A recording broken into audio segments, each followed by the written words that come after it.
Hey guys, Ellie from Excellence Property Management here. So a question that I always get asked from friends and family members is how do I budget for an investment property?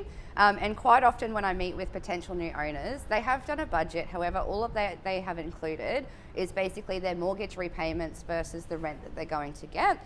As you can appreciate, that is going to leave you very empty-handed because there are more fees and charges involved with owning an investment property. So the first things that you need to consider are, number one, having a realistic rental appraisal. So understanding when you do rent the property, what's the worst case scenario in the rent that you're going to get? Because budgeting on the worst case scenario will save you. If you go for the best case scenario, obviously it can leave you out of pocket and it can throw your budget out quite drastically. The next thing you need to have a look at is not just your mortgage repayments, also make sure your interest is included in that, but also any bank fees that you've got as well. Quite often banks will charge you like a monthly loan servicing fee or something like that, so make sure you include those in your budget. And the next one, obvious, which is obviously you've got your council rates, so they will need to be paid each year. So make sure you have an understanding of exactly how much they are, and also your insurance as well. And that could be across building and landlord's insurance. If you own a unit, you will only need to actually pay for landlord's insurance. Your building insurance will be included in your body corporate levies, but if you have a house, then you do need to make sure you include both of those.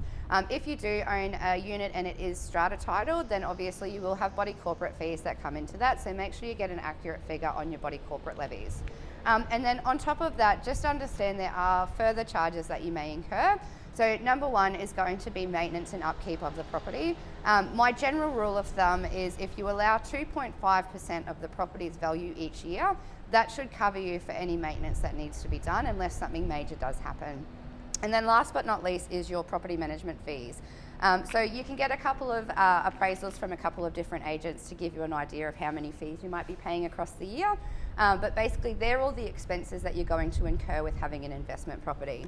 If you're looking at buying something, buying something now and then turning it into an investment, don't forget about your acquisition costs either, because you will have costs in terms of actually purchasing the property.